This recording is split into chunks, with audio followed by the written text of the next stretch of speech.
when it's time to jump, you got to jump. Otherwise, you're going to stay in the same place for the rest of your life. And that really is true. You will feel the moment where it's like, I have to go do this now. It might be today, it might be a week from now, it might be several years from now, maybe already passed, but there's always more of these moments. And you really just gotta follow that gut feeling and that intuition. It's telling you to do what you know you're supposed to do. If you're here, you've already decided that your life is different. You're just better than other people by being here. I think it's okay to say that. And all of you should have a thought in your head somewhere that's like, I'm better than other people. And because that's the case, you're being put on a different mission than other people. I think it's important to give your life that sense of meaning by actually going to go follow the path. Because at the end of the day, we're all dying anyways, It's just a matter of what you want the journey to look like. I'd rather the one which is, more fun, yes, but also I'm willing to pay the price of it being a little bit more chaotic, So I think that just having that willingness to follow whatever that signal that you see, that's really what it was. And I can't tell anyone what that's going to be, but, you'll know it. You will know it when it's there.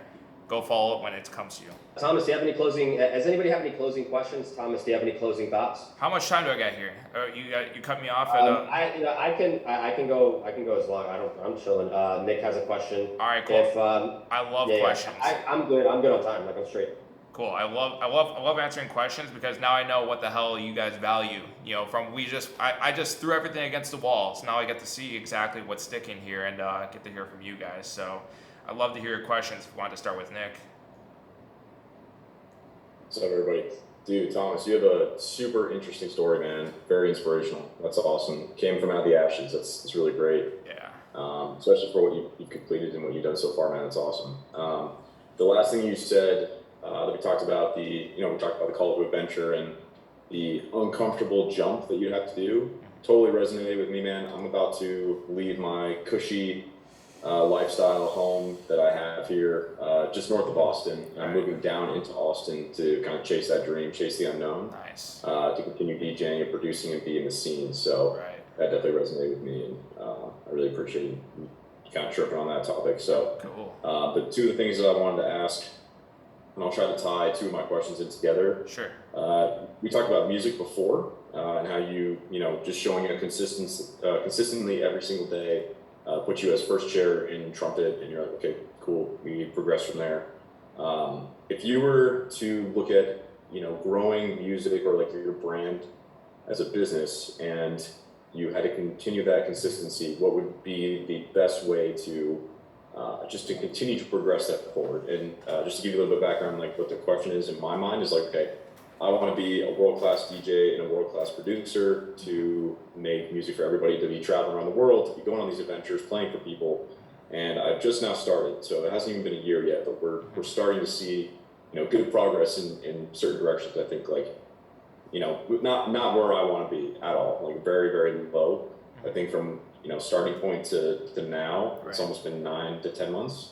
I'm definitely interested what you would see or what you would ask yourself on how to grow the business even further. Right. Yeah, that's awesome. And I just realized now that I actually have some degree of background in everything you guys are doing.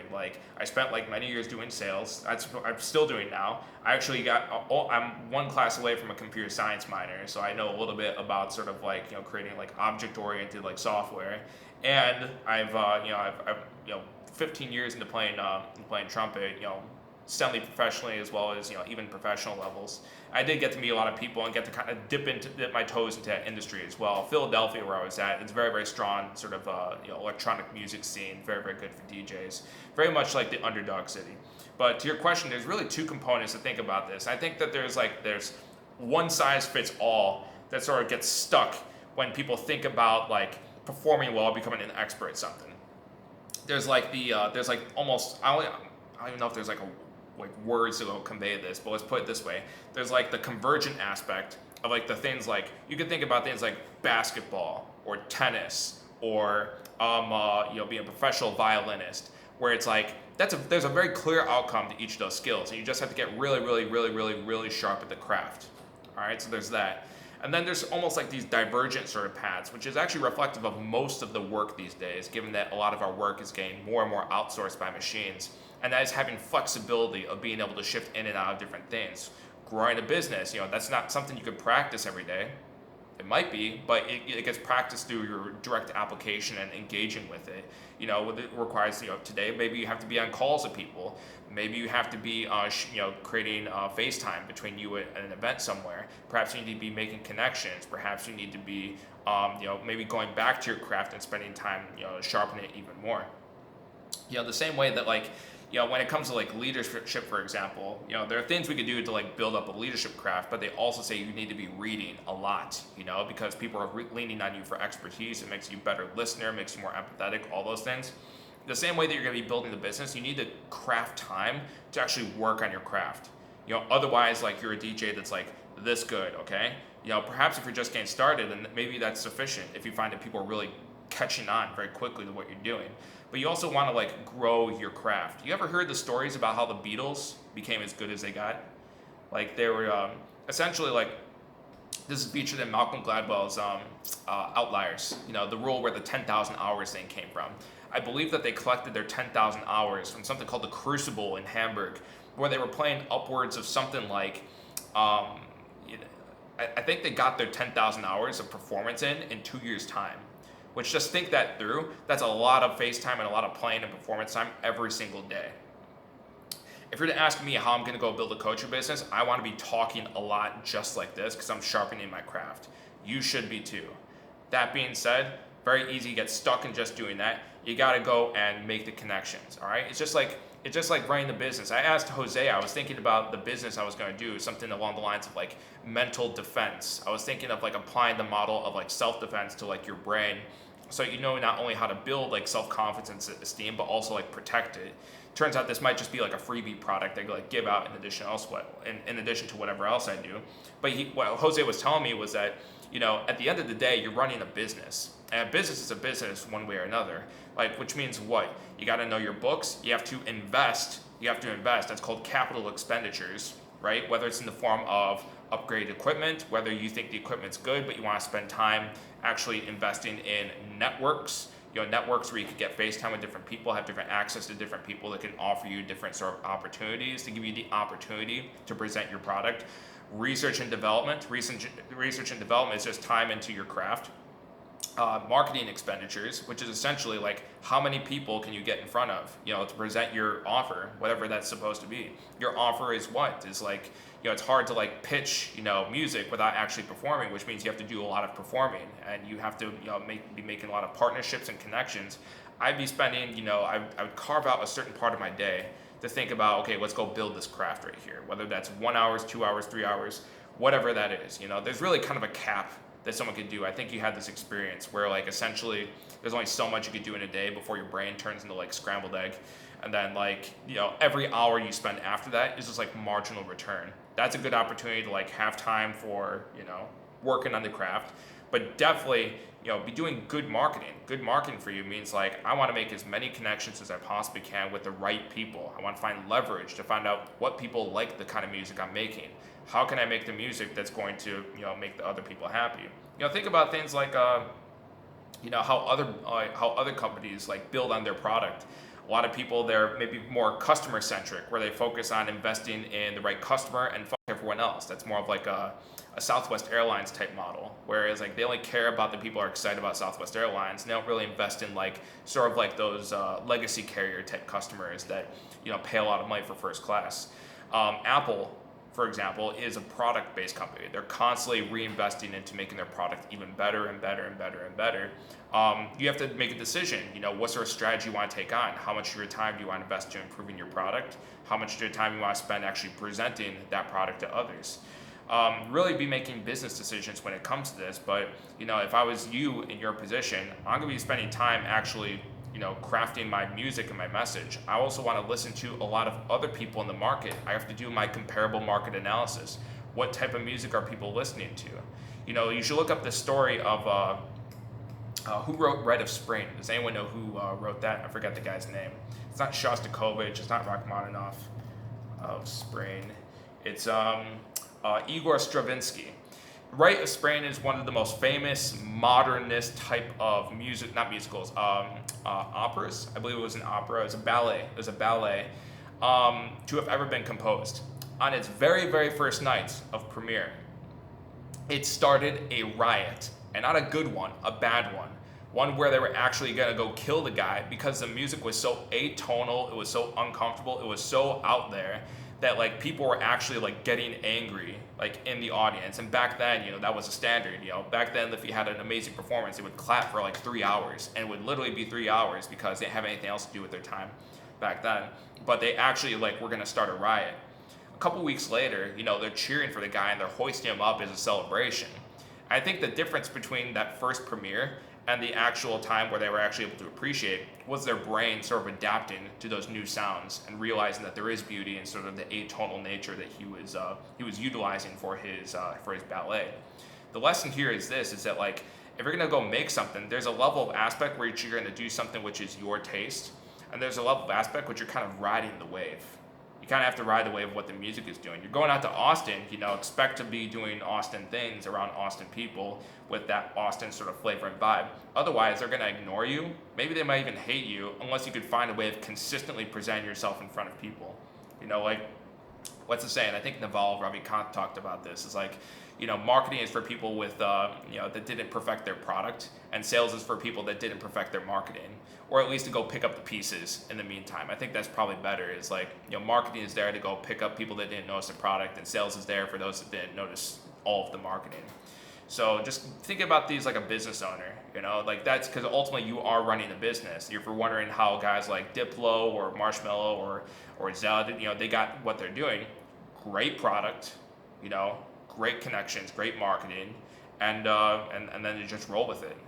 Like you got to be very mindful of this stuff, especially in the music industry. It can be very cutthroat, and that's like reality. So like be prepared to also be able to sort of fight back and bite back if someone kind of transgresses your boundaries in certain places in a way that's intelligent enough that you can continue doing your thing. So those are a couple of things there. I hope some of that kind of spoke to it. Yeah, absolutely, man. The networking piece that we're kind of harping on as well is the big idea for the move, because I've had people come up to me like, hey man, like we want to have you down here tomorrow. I'm like, okay, well, I can't get down there in about 40 minutes from my house to Austin, which is still too far away from me. If I want to continue to scale, from my mindset is like, okay, if I want to scale this as effectively as possible and make Austin my little hub city, which is where I'll get the consistent amount of gigs, that's where I can travel pretty freely in between bars and clubs and be like, hey, cool, I can jump on, have those connections. I think the only way to do that is to get into the scene and, every single night, not specifically go out and get drunk and get fucked up, but just like go out and support the other DJs, go out and support the other promoters, the club owners, be like, hey man, I'm fucking here. Like, that is my goal. My goal is to be like so in their faces, they're gonna be like, all right, dude, like just take a fucking slot, man, and shut up. And I'm like, okay, cool. But then again, reinforced by the skill level that I have, which I know that I have the skill level comparing. I'm not trying to like compare myself to some of the peers that I have, but I've just seen their mixing status and the way that they kind of like blend tracks. And to me, as a third party listener, I'm just like, okay, like this isn't bad, but I know for a fact that mine is better based on like my choice of selection of music, and then also how the set performs and the peaks and troughs, right? So that's another thing. And then, like you said, taking time out of every single day. I have 4 things that I do that I've talked about on my Instagram to some of my followers. I have 4 things that I do every single day. One is I work out, stay healthy, stay fit, keep my body moving. I read 20 pages a day of some book that I'm reading. And then the 2 things that I've been doing, and I just incorporated not too long ago, was I spend 2 hours a day producing music. So I just actually did a goal orientation setting today for myself, and I want to have my first song out by September 1st. And I think that's totally doable based on the progress I've made from 6 months ago, which I had no idea how to use a DAW whatsoever. And the other thing I do is I watch an educational video, multiple educational videos based on like, how do you produce music? How do you get this sound? What are you doing in this aspect? So that I'm hoping, over time, the compound effect takes over and it really starts to show. But again, I want to scale this as fast as I can because I have the time to do so. And I think, like I said, the big move is the most important piece, and I can really just every single day be encompassed by music in some sense. So I think that's, that's why I was saying the resonation with me on, hey, make that jump. Even if it is Yeah. leaving your cushy lifestyle, I think that's like totally the way to move forward on this as well. Yeah, yeah, totally. And you know what? Like honestly, like looking at all this stuff like a business owner, like it takes the fear out of it, because it's like you're just solving a logistics problem. It's like, oh, if it's costing me 40 minutes, transit, there, 40 minutes back, 80 minutes, then like I could save that money by just moving in. It's like, yeah, I'm spending more now, but I'm also saving myself more money later on. Just looking at just the numbers, it really takes the fear out of it. It takes the anxiety out of it too, because it's just like just making business decisions. And profit is essentially, from an academic standpoint, profit is understood as the price an economy pays for efficiency. So when you find new efficiency, the economy rewards you by paying you extra, whether in the form of greater sort of engagement or sales or followers. And you could look at this from a perspective of money, perspective of followers, of fans, of people showing up to your shows, or from the perspective of time even. It's like, how much time am I spending for this, and what's the result that came from that? So what I would say to everything you said there is that just be mindful for those four things. Is that if you see that your investment into those four things aren't working exactly the way you need to, be prepared to like drop one or to replace it with something else. Like you can't just like keep banging your head against the wall and just I can bang my head against this brick wall, it wouldn't look pretty, and furthermore the brick wall would still be there. So like just be prepared to like drop and measure what's going on. If you're not measuring, then like you're just kind of throwing caution to the wind, and then you can get lucky. But if you don't want to get lucky, you just go measure to see like, is this working? And if it's working, then great, keep it running. If it's not, then you got to think about how I could swap things out. Really go to someone like Jose or people in this group to like think about like, I'm doing this is not working. Where do you think it is? That's the beauty of having like someone to look in on your stuff. Like, what always frustrates me, and this is for everyone else, what frustrates me about like self-development is that the person that needs developing is also doing the development. Like, how does that even work? It's like, how does a house build itself, or how does a fire burn itself, or how does light illuminate itself? It always does it to something else. It's like, that's what blind spots are. It's like, as much as you can be self-aware, and you can be self-aware by abstracting the idea of you out to something else and then reapplying it back to your brain. There's simply things that just can't be seen. And there's something beautiful that happens when you sincerely ask a question to another human being, and then when you sincerely receive the answer, something happens where it's just like shit just starts working out in a way that like couldn't have happened if you said the identical thing to yourself, the abstracted version of yourself and who you are. So like that's been one of like my greatest life hacks. I don't know why it works out. It works even better when it's in person. I like the video stuff, but I like in-person stuff even better. But yeah, I would just wrap up with that. I think that's cool stuff. I think it's the right path. Austin's great, and just be prepared to be flexible. Awesome, man. Really appreciate it. Thank you so much. Who's next? Who else is going first here? Oh, Arjun, what's up? Yeah. Thank you for sharing your story, first of all, and it's been very informative listening to you. But one question I had, going back to what you were talking about in terms of investing. So, like I'm doing hard ticket sales right now, so I don't have a lot of capital or revenue to kind of invest into things, but still have some. So what would be some of the avenues that we can utilize to like invest in the right things to kind of create that long-term wealth rather than just getting quick money, or like thinking long-term? My father had a bunch of businesses. He was a police officer, but he also had his own printing business. At one point, he had his own bar. At one point, he was a chimney sweep. Another point, he was fixing cable.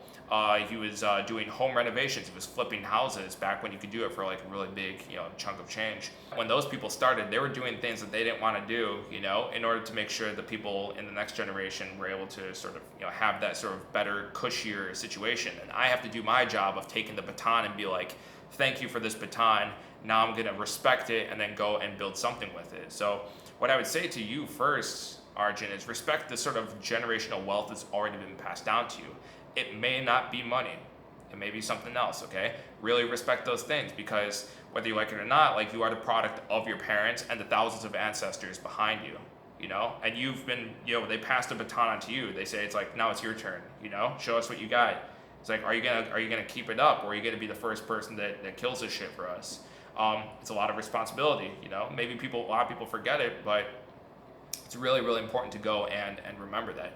Consider the things that were passed on to you. Some things that got passed on to me, yes, I had it was not a huge amount, but it was a small amount to be able to cover college and then whatever I could do in the back. and for my first investments. But like, sense of humor, having like my parents' sort of sense of humor and their aspiration to do unorthodox things. They were also very contrarian. My first example of like cold approach was watching my father essentially bringing over like a group of like young girls, not only to him but to myself and my mother who was around, just to hang out. You could just hang out. And they did, and I was so embarrassed. I was like red in the face. I was like 6 years old or something, but they thought it was super cute, and they were squeezing my cheeks and everything. It was great, but I was able to inherit that sort of generational like attitude of like, hey, you know what? The best part of life is lived off the beaten path. If I didn't have that in me, I wouldn't have done the things that would have made me more entrepreneurial to like take the wealth I did have and build into something. I would have spent it away and wasted it away. So think about the things you're already inheriting from your parents, okay? Use those skills to be able to solve this problem. Solve this money problem with those skills. I could tell you something and you'll have an answer, but I would strongly encourage you to use the skill sets that you have, that only Arjun has, that no one else can possess, that you happen to do very, very well. Sometimes it's a combination of those skills. So be open-minded as to what that is. It could be an attitude, it could be a culture, it could be a community, it could be a network, whatever it is. But guess what? Those people, they all have money. With the skills you're developing here as a sales trainer, you should be able to sell your way and to be able to finding funding. You can do that in a wide variety of different arenas. One arena is through crowdfunding. Another arena is through, you could do hard money lending, which is tough, but it is possible. But guess what? Your parents and the aunts and your grandparents, everyone before it, they did tough things too. They paid extremely uncomfortable interest rates. And guess what? We live in the best time in history. You do have a lot of advantages, and you've been passed a lot of advantages. Don't discount those advantages, because that is the starting point by which you solve any problem you might be presented with, especially one related to funding. If you want a more technical answer to kind of supplement that, start thinking about crowdfunding, start thinking about friends and family. You got to be open-minded to doing it somewhere. Start thinking about hard money lending, private money lending. Start thinking about SBA loans. SBA loans is a very, very unique process. It is possible.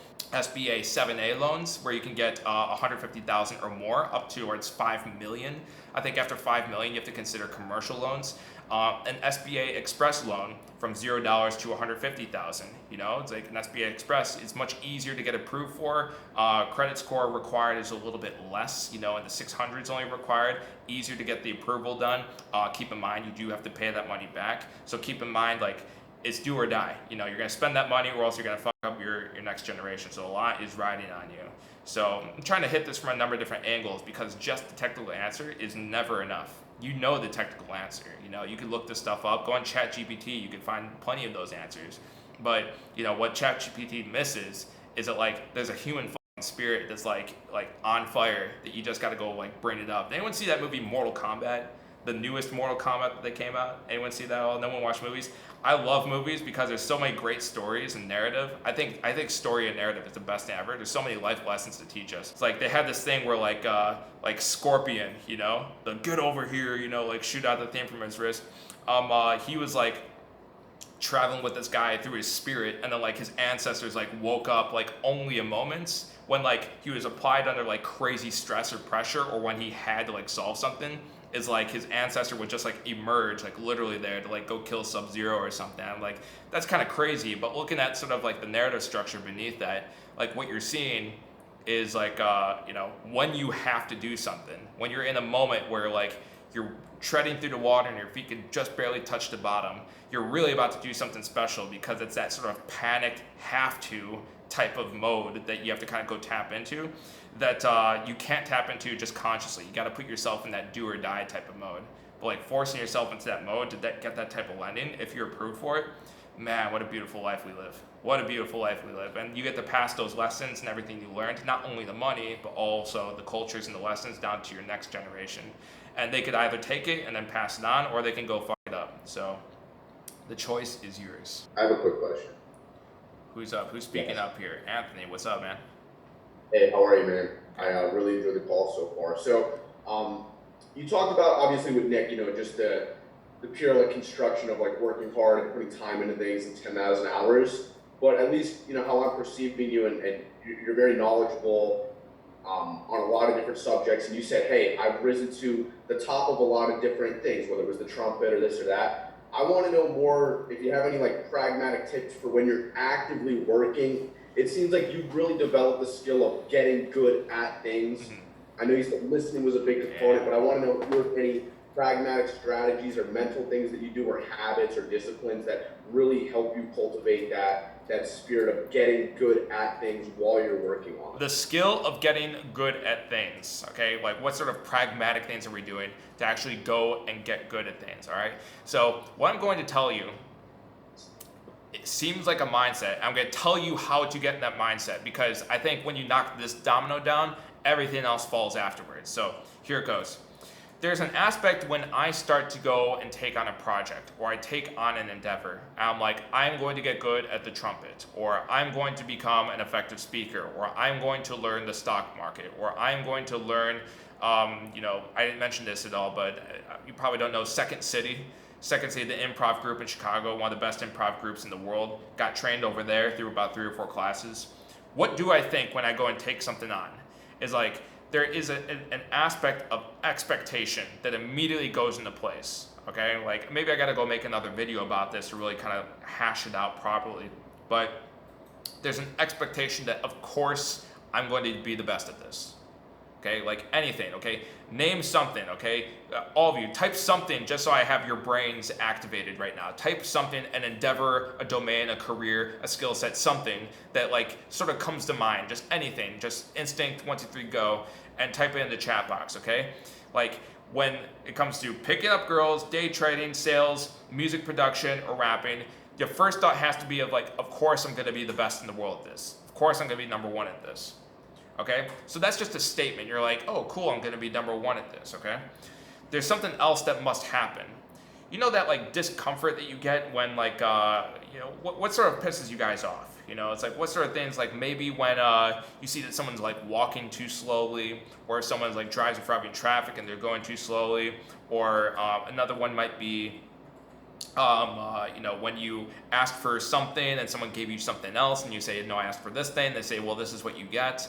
Everyone has something that like irks them a little bit, right? It's a physiological phenomenon. It's not a thought anymore. It's a physiological phenomenon. I have that when I go after something and I'm not the best at it. I'm like, I hate every moment of this. I'm gonna do this until it's perfect, okay? So how does someone get to that? All right, so here's the pragmatic thing to go do, okay? So you've made a decision to go into something.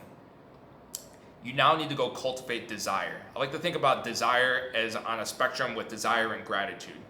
Desire means that the current situation is not good enough. The present moment is not good enough. It needs to be this instead, okay?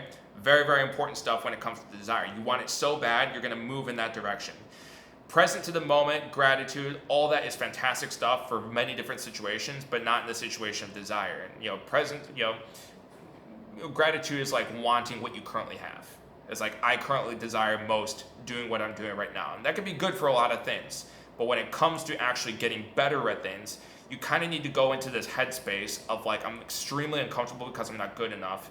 And the way that you get there is through desire. So you have to go cultivate desire. And by cultivate, I mean not just think about it. I mean like literally fiery desire. Hot, burning hot, like lights up your whole fucking physiology, like type of desire. And the way it's supposed to feel really is like a sense of like, like you just got off, or you just got laid off, or you just got told off, or there's something that's been obviously transgressed for you. And all of a sudden you're like, that's not okay. And there's almost like a fury and anger that comes up. And then you're just deadly focused on something. You're just, okay, I just want to go do this now, okay? That's the kind of place you want to get to. Of course, it's very hard to like keep that every single day. Ideally, you want to have a discipline, a consistency, a habit, behaviors like that. And that will come after a couple weeks of doing this. But in those first couple weeks, you do kind of need to have that passion, that desire. And that could be codified like this. I'm pissed off right now. And let me think about all the ways I'm pissed off that I'm not good at this yet. Or let me think about how I'm not moving fast enough. Sometimes I have to do this consciously. Sometimes this comes up subconsciously. And I think the magic that I have is a very subconscious phenomenon. And the subconscious aspect comes from just consistently winning, consistently doing better, consistently seeing myself at the top of things. Anytime I find myself not in that situation, I want to make sure I'm at least on the path to getting there, or like I'm extremely uncomfortable with where I'm at. So it's really hard to go tell someone what to do with that, because I think you could probably already think, Anthony, of a couple different ways that how you can make yourself uncomfortable, or some things that already make you uncomfortable. See how you can cultivate that around the desire of getting really, really, really fucking good at something. And it's totally up to you. You know, do you need to be have a working skill set in the area? Do you need to be in the top 10%? Do you need, keyword need, to be in the top 1% in this area? Do you need to have the silver or gold medal in this area? Or do you need to have the gold medal in this area? It's totally up to you how you decide that. But there is a moment where you're like, that's not right. You know, almost like you've been transgressed in some way, simply because you're not at the outcome just yet. If you want like a fiery, like rapid firepower way of getting there, I'm saying this to you specifically because I'm paying attention to your body language and how you see the world and think about things.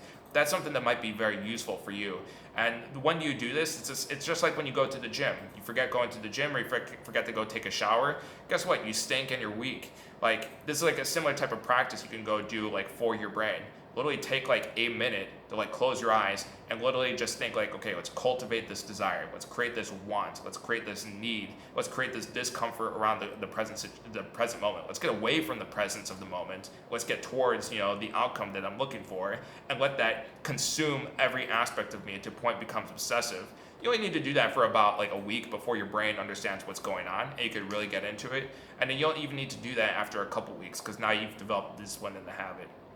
So as far as pragmatic ways of going about that, you know, to really kind of gear up your own physiology to make it work, that's a good way of doing that. Awesome. Thank you, brother. I appreciate it. Does that make sense? Does that make complete sense? Yeah. Okay, good. Yeah, all right, great stuff. Just keep in mind with everyone, like, I used to run these calls for like 2.5 hours, so like literally like this feels like 2 minutes have just passed by. It's kind of a weird space to be in, but that's the beauty of flow state. When you get in the flow state, time compresses, you know? The experience of time compresses, and it feels like it flies by. So like, especially like, you know, there's a theory that flow state really emerges when it kind of emerged from like the endurance runners. There's like an endurance runners hypothesis that like it's so boring that like people will go into flow state so they can handle the boredom of having to go distance run. So as a result of that, like if anyone's ever does like distance running, like the first 2 or 3 minutes are just annoying, but then like, you know, like a minute later, you know, you've been running for 4 miles or something. So like I think that was originally an adaptation like that, but also you could play around with flow state as means of like expanding time to make it feel longer, or compressing it to make it feel like it goes by really quickly, which obviously you want to like expand the feeling of time for things that you really enjoy, and you want to compress the feeling of time for things that you're not too much of a fan of. You know, and you do that by sort of getting into flow state in those ways.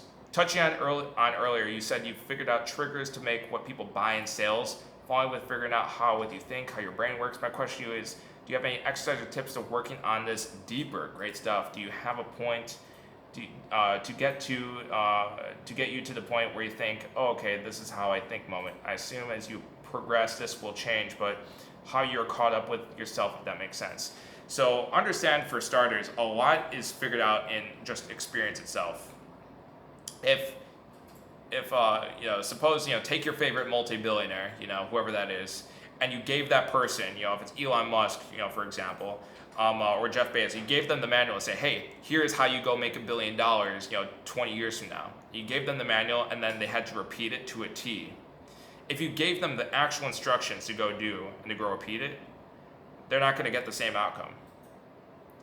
And what's funny about that is like there's some magic of something that's learned in the experience itself that simply cannot be communicated. In fact, there's this whole space of topics that for, you know, self-development coaches, you know, like myself or Jose, we just can't touch on because it can't be articulated. It's beyond articulation. It's like the only way we could get there is sort of talking around it long enough, and then trusting you to go out in the world and actually go try some of these things, and then you get to understand the world differently. And if you're lucky, you get to understand it exactly how that person does. which is another value, the way of getting over that unarticulation process that can't be, effectively communicated, is you just spend time around that person, kind of like, through diffusion almost. Like you're around the person, you almost pick up their habits, their traits, the way they think, and things like that. That's how you sort of get like the items that you can't articulate very well. So a lot of this just gets improved by experience, and maybe I would say that is like a real first thing, is get around the guys that are doing like really fucking good. Do you know what? Do you know like people that spend time around top performing sales professionals, even if they aren't a top performing sales professional? There's some study that said that their performance went up 15% simply because they were around that high performer. Guess what happens when they're around the low performing sales professional? Everything goes to shit. Down 30%. Down 30%, okay? So it's actually more dramatic. It's easy, because it's like, we regress down to like maximal outcome, minimal input, So like people aren't designed to want to do the hard thing. They're designed to get the easy thing, do the easy thing, and get the most outcome. So being around people that are like really fucking hitting it hard, identifying where they are and just spending time around them, that's a really, really big one. As far as triggers for what makes people buy in sales, following like how that requires a lot of understanding of the person of the person that's in front of you, okay? Which means you're doing a lot of questions, okay? You've probably spent some time, when in your training, they probably teach you to develop rapport from the get-go. They do that because, they want, it's so that like they can believe you, they can trust you when you say buy this thing. It's like you kind of have to like be connected with that person at the get-go. Something that really helps if people are just fucking this up. They think they just they want to check the box, develop rapport for rapport's sake. No, actually look at this person as that's a human being. They have desires, they have regrets, they have all these different things, and now they're presented in front of me. I could be the best part of their day right now, and I could develop a real connection with them through commonalities, through shared experiences, through asking follow-up questions, through really demonstrating that hey, I care about what's going on here, tell me more about it. It's this is what I do, it's my job to help solve this. That way, when it comes to a close, we can look people in the eye and say, this is what you need, and this is absolutely right for you. This is essentially the product you need to be buying. It's simple stuff, little things get lost in between the lines. Take some time to actually go over your calls and really go think about where could I possibly be messing up. The little details add up like crazy, a big thing that I'm trying to convey in my future brand is I want there to be no bullshit. I think that there's some, I'm not gonna say who, some people, Jose probably knows these people too. Let's say that maybe their followers aren't so organic. Let's just put it that way. That looks cool. Oh man, this person has 4.2 million followers, okay? That's great. This guy must know some shit, Even something like that, people kind of know it's bullshit. They're there's no way, It's there's no way you have more followers than Tony Robbins. It's just a little thing. You think it wouldn't matter a lot. It's just a little thing. But then if you go on your website and then there's oh, the sale's going to be out in 2 hours, you better click now. And then you go 2 hours later and then it's the same sale, but it just restarted. All those things, little things add up, and they erode on trust, they erode on brand value, they erode on integrity. So a big thing I want to make sure I do is every little detail is full integrity, full honest. Here's what I can do for you. Here's a solution I can provide. Here's what I can't do. If you got to do this, and do it with someone else, but it's not going to be here. I'm going to lose a lot of money doing that, but I'm going to develop such strong integrity value that it may take a little while for things to pick up, but I know that I could look someone in the eye and say, this is exactly what you need in this way. They actually believe me. Because I think a lot of people, they get in these calls and they're yeah, I get it. I'm going to make $1 million in 4 months. Yeah, okay, fine. It's not surprising to them anymore because they've been duped so many times. Kind of demonstrating that integrity from the get-go really allows you to cash out on that when it comes to the close. It really, really does. And you got to make sure, sometimes people don't get it too. They really have to understand it. You can't just say it or just feel it or believe it. They have to understand it as well. And that, again, requires knowing who your customer is. So those are a couple things, ways of thinking about it. There's never a one-size-fits-all for any of this. There's frameworks to go about it. I hate time management and productivity techniques and models like that because they're always in boxes. It's what if I'm this and this person with this, these responsibilities on this day? Well, I have to throw everything out the window and start from scratch. I want to have something where I'm able to adapt in the moment. Like maybe you guys probably do like martial arts. Like you can't just like do the same kata every single time. You gotta like adapt to what's thrown at you. If they go this way, you gotta go that way. And I used to know some of the MMA guys, and someone like Jake Shields. Jake Shields, anytime he's being put in one particular position in Brazilian Jiu-Jitsu, he knows 1,000 different ways of getting out of that. 1,000. And you think that's wasteful. I only need to know one way. It's like, no, because in the event that this thing happens, this thing happens, this thing happens, this thing happens, you may need to go to one of your 997 ways instead. So, having the frameworks to be able to adapt in the moment is more important, I believe, than to actually have the solution that any one of us can go give. And you have that framework, then now you can trust yourself a little bit more to pay attention there. So those are just a couple ways to go think about it.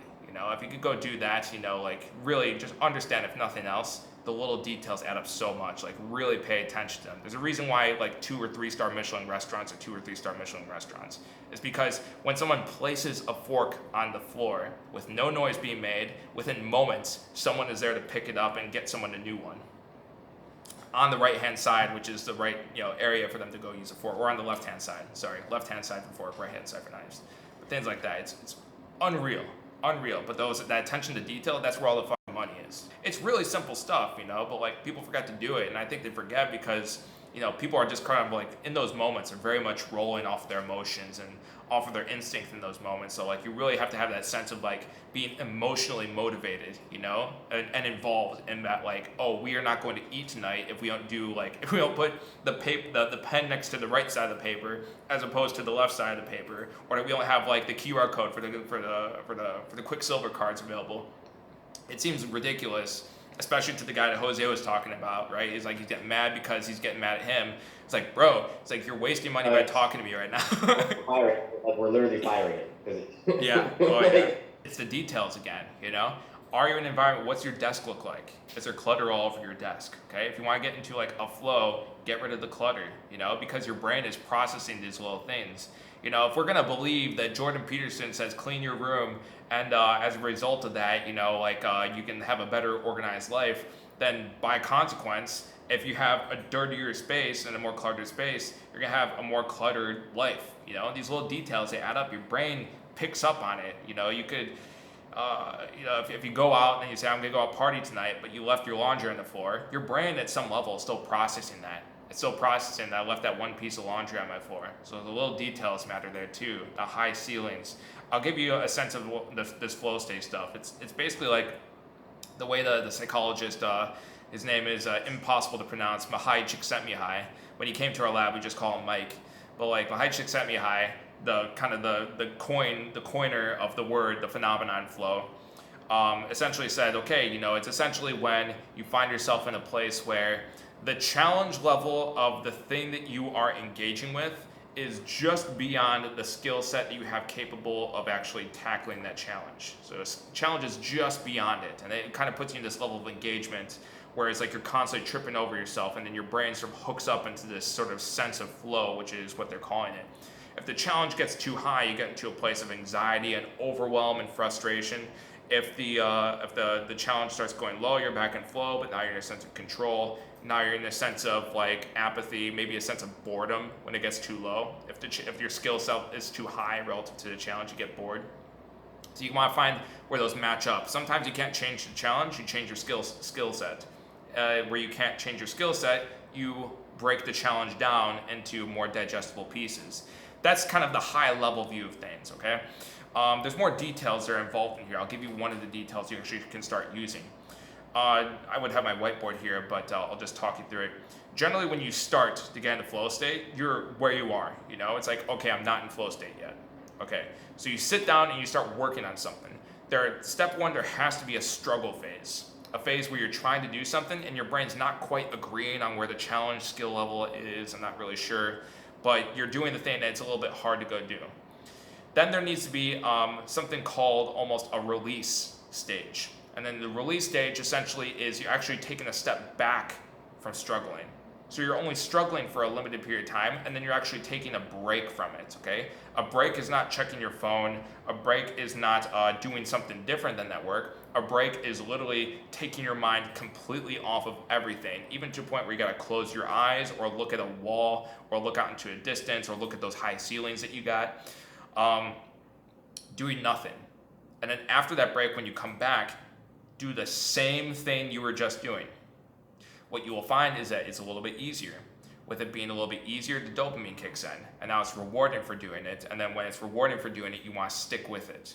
Okay, so sticking with it like that, and then installing like little aspects of feedback. With coding, it's really easy. It's like, type something up, run the program, or run the test, see what happened, go change it around, repeat. With sales, it's very easy. Okay, quick feedback, where you got it, you're moving the sale forward, you're getting follow-ups, things like that. With music, it's also very easy. You're turning things around, you're cutting pieces, where videos are cutting the edits. If you're able to speed up that feedback cycle, this is how video games get you like in flow state immediately, because the feedback cycle is very fast.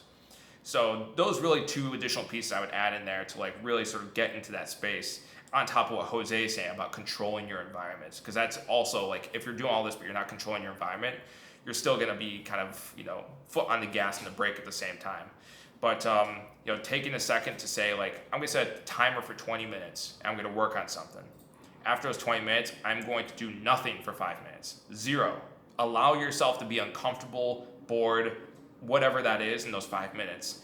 And then when you come back to those 5 minutes, do the same thing you were doing from before, the same type of work. If you're doing sales, keep doing sales. If you're doing music, keep doing music. If you're doing coding, keep doing coding. Don't switch around.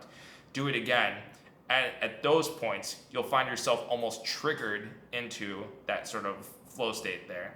And if you're not, find faster points of feedback, where you get the feedback coming in much more quickly.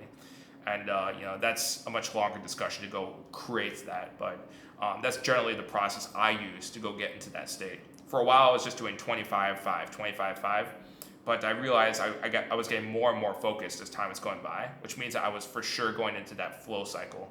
So I just stopped doing the 25-5. I would do 25-5 and then work for 3 hours, and then I would take a step off to really come down from that high. So that's why I would recommend.